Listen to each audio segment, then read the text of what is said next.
Namo tassa bhagavato arahato sama sambuddhassa.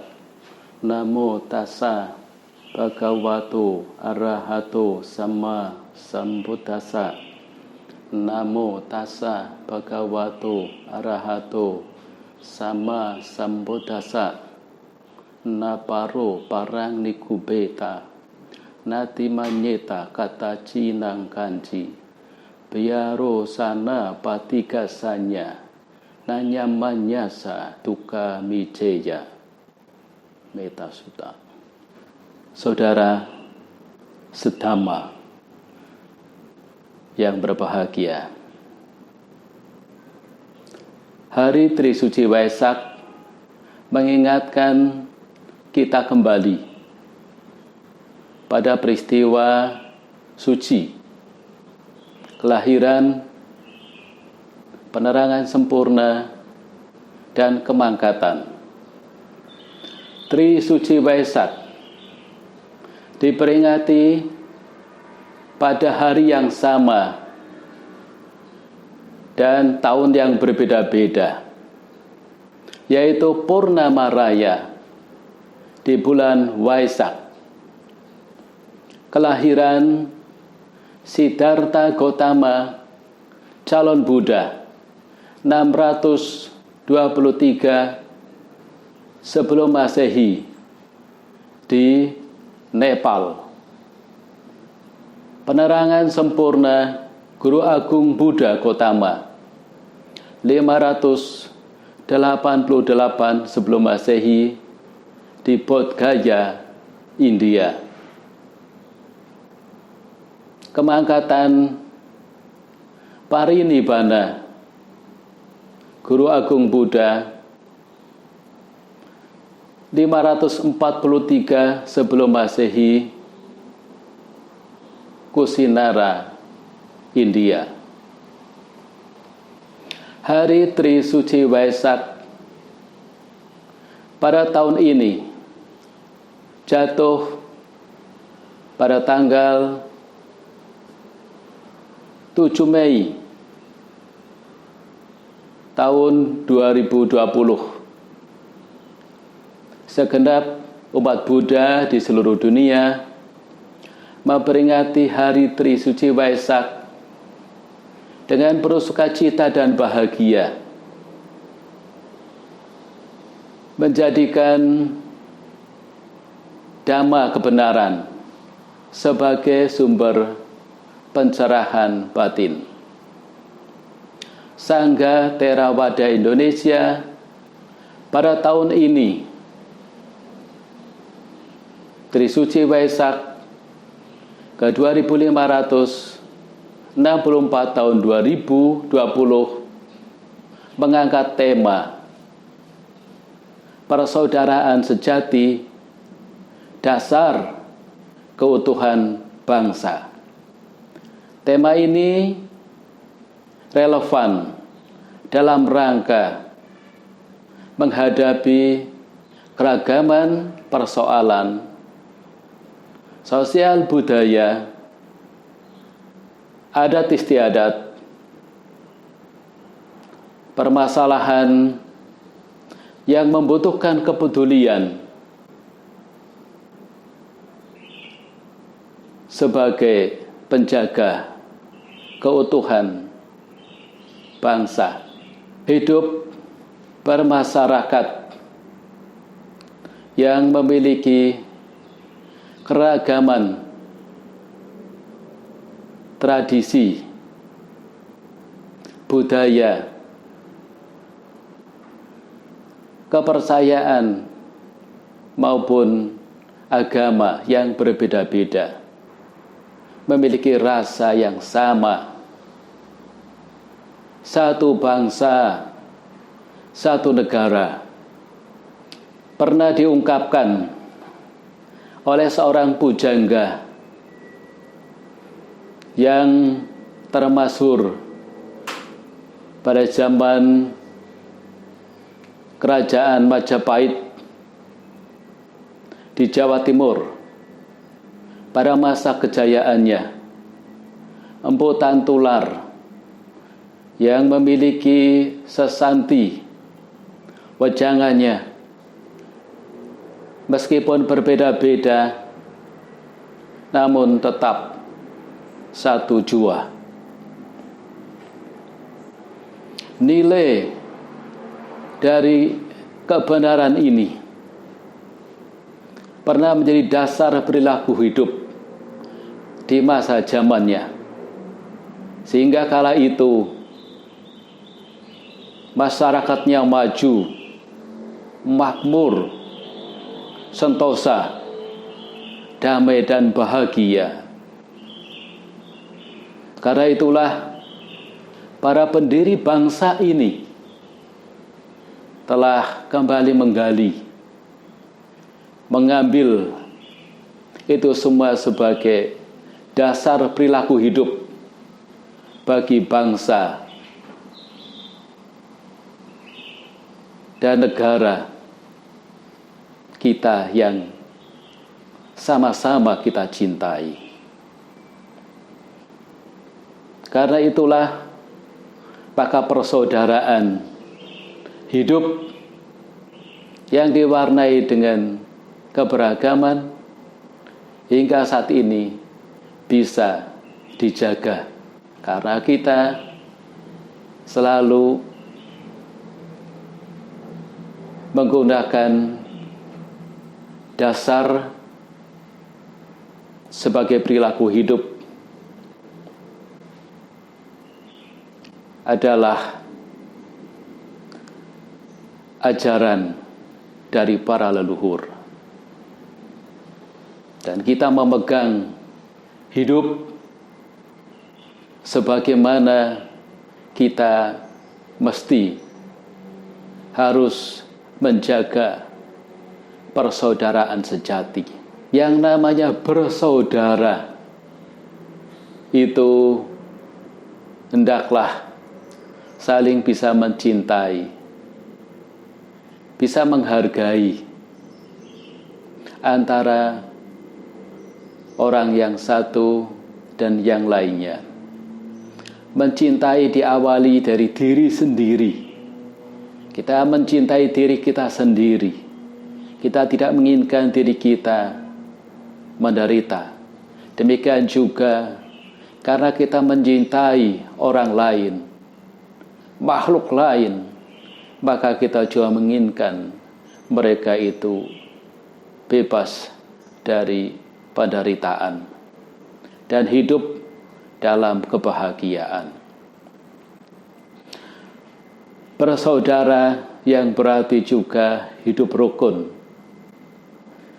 Rukun artinya hidup bersama dan selalu saling berbagi dan memberi dan berusaha menghilangkan penderitaan bagi orang lain, karena sungguhnya itu akan membawa kebahagiaan bagi diri sendiri.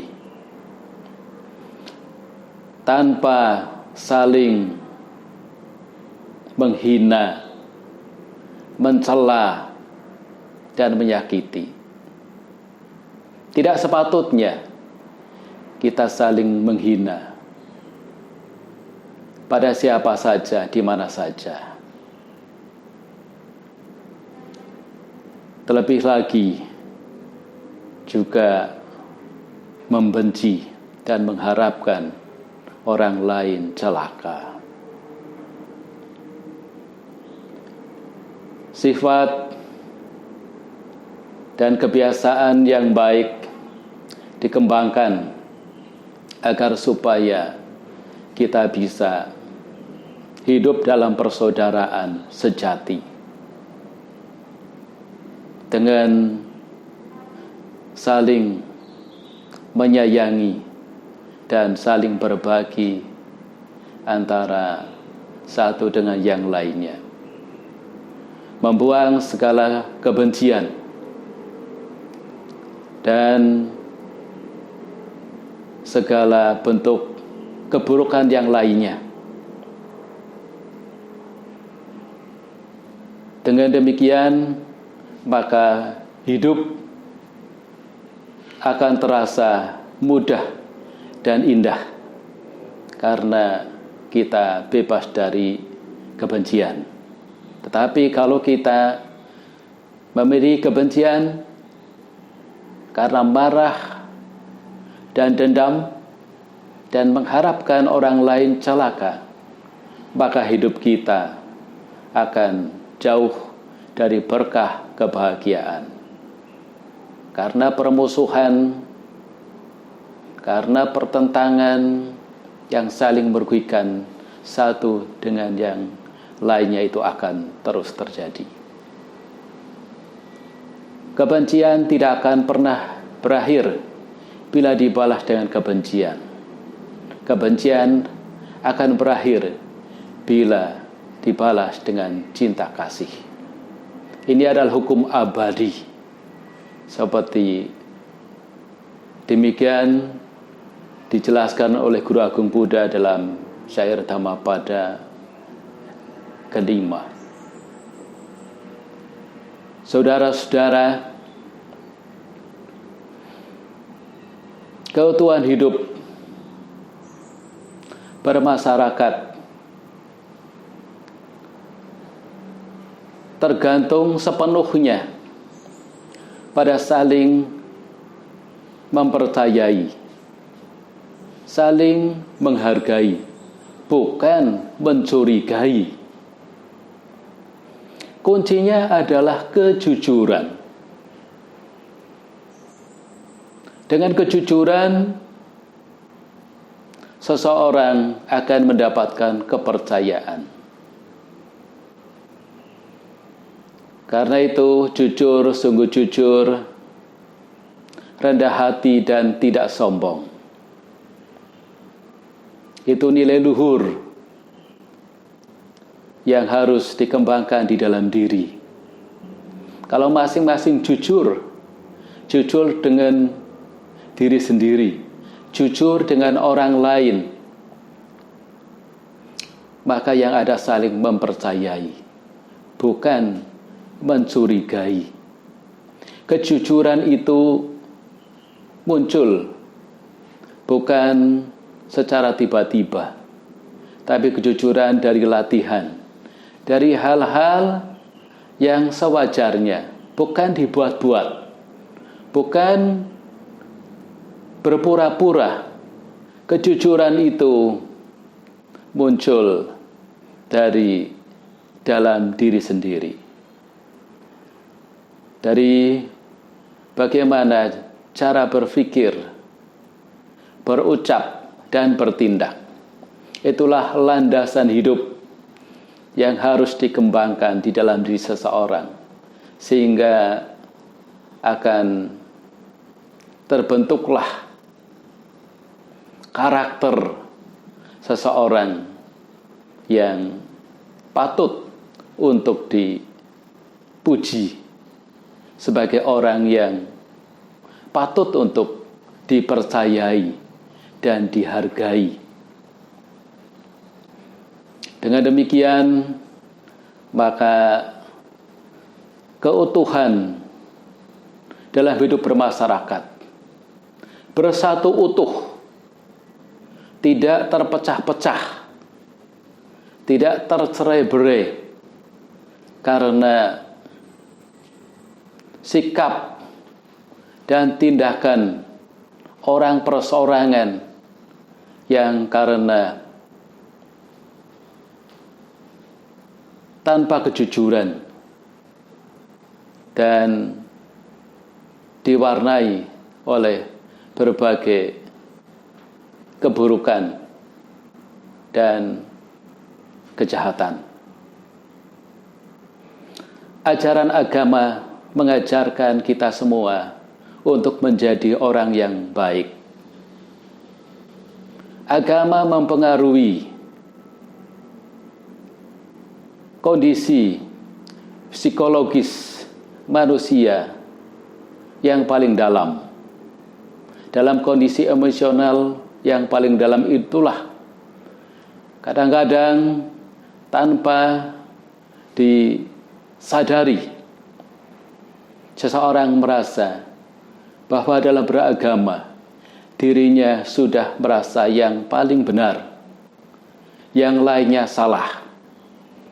Merasa dirinya yang paling baik, yang lain keliru.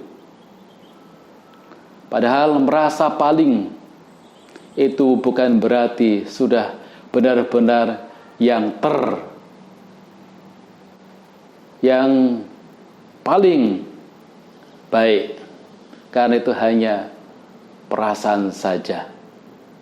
Tetapi dengan hidup sesuai dengan nilai luhur, memiliki cinta kasih, kejujuran, disertai nilai-nilai kemanusiaan, sehingga seseorang dapat menghargai orang lain dan bisa menerima keberadaan orang lain dari segala sisinya. Menerima kenyataan memang tidak mudah, tapi ajaran agama mengajarkan agar supaya kita bisa menerima kenyataan dalam persaudaraan hidup dan berusaha untuk menjaga keutuhan hidup bersama dalam bermasyarakat, berbangsa, dan bernegara. Saudara-saudara, ketika kita memiliki cinta kasih dan kasih sayang, disertai dengan kejujuran, agar supaya nilai kemanusiaan itu tumbuh. Dengan tumbuhnya nilai-nilai luhur itu, sehingga timbul kesadaran, semangat untuk hidup dalam keberagaman. Persaudaraan akan tumbuh dengan memiliki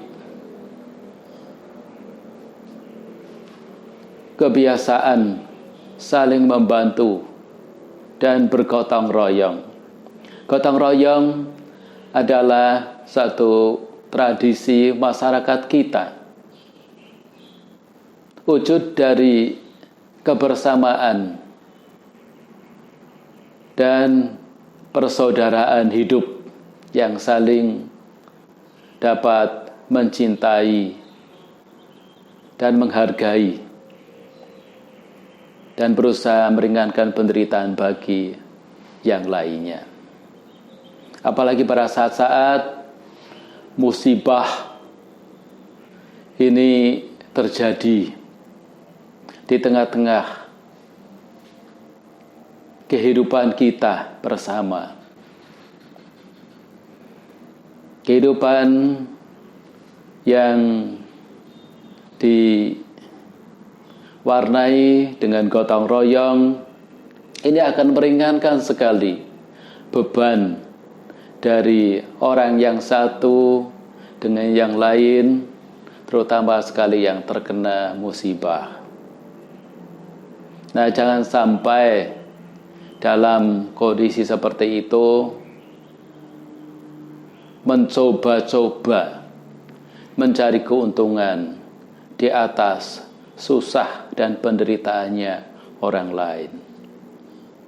Jangan sampai itu dilakukan karena tidak sesuai dengan ajaran agama manapun juga.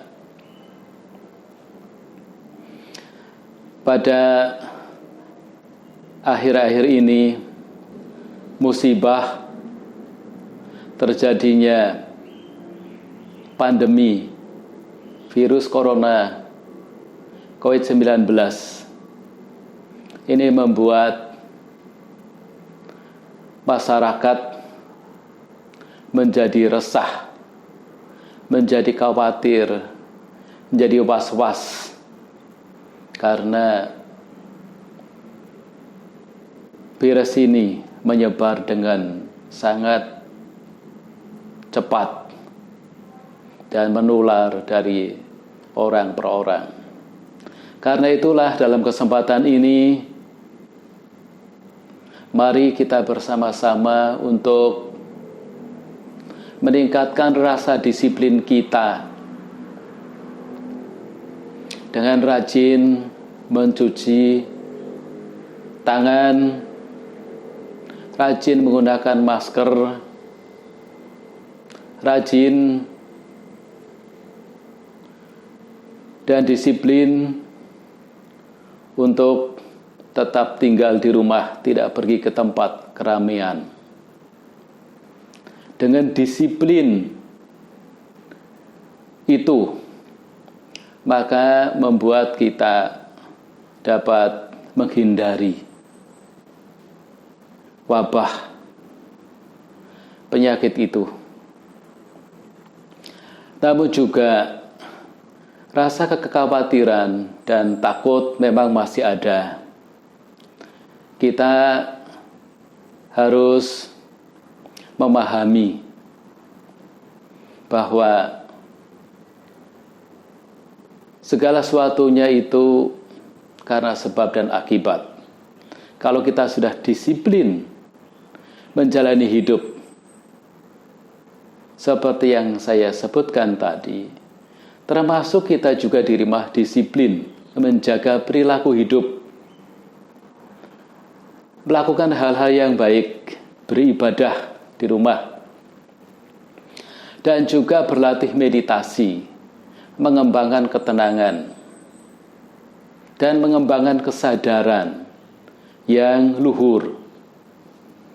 Kalau kita melatih, mengembangkan ketenangan, maka rasa khawatir, takut ini akan berkurang.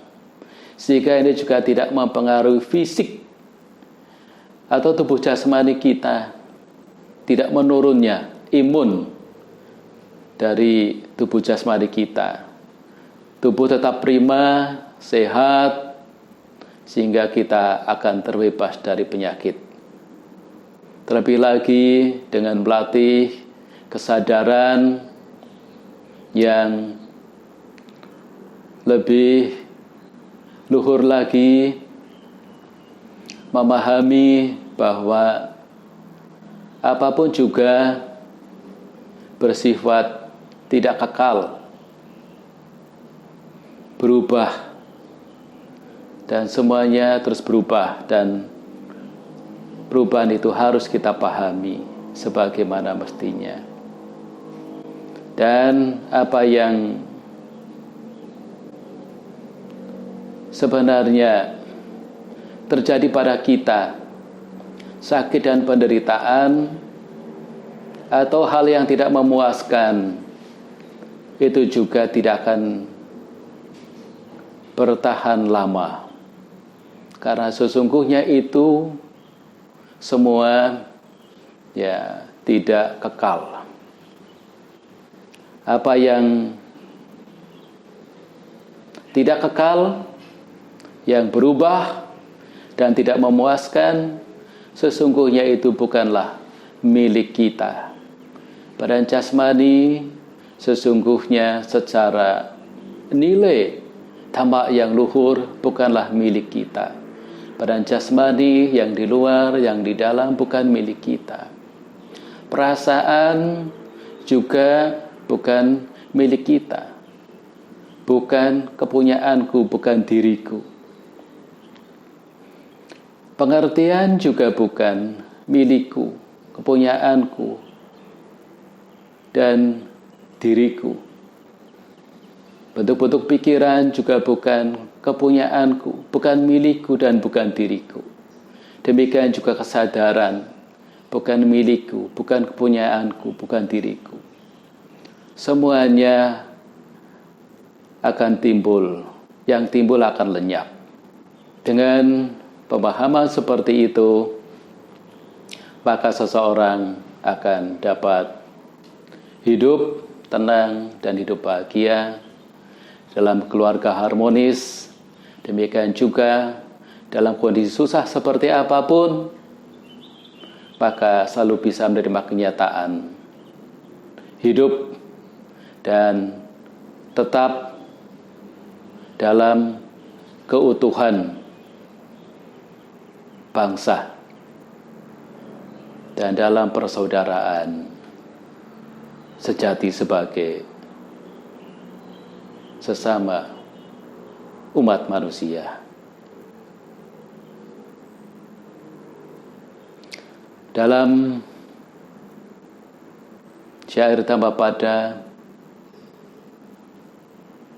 194, Guru Agung Buddha Gautama menyatakan, suka sanggasa samagi samaganang taposuko. Kebahagiaan muncul karena persatuan. Mereka yang telah bersatu disebabkan karena persatuan, utuh dan bersatu adalah sebab kebahagiaan. Marilah kita mengembangkan cinta kasih, kasih sayang, disertai kejujuran agar bangsa kita menjadi kuat dalam persaudaraan sejati yang kokoh. Persaudaraan sejati dalam kondisi berkah kebahagiaan maupun pada saat dirundung oleh penderitaan. Persatuan Indonesia, modal perjuangan hidup menuju perkembangan peradaban pada masa dewasa ini. Semoga berkah Waisak melimpah pada kita semua. Semoga kita terbebas dari segala penyakit dan penderitaan serta mara bahaya. Semoga semua makhluk berbahagia. Selamat Trisuci Waisak ke 2564 tahun 2020. Semoga tirah tanda Tuhan Yang Maha Esa selalu melindungi. Terima kasih.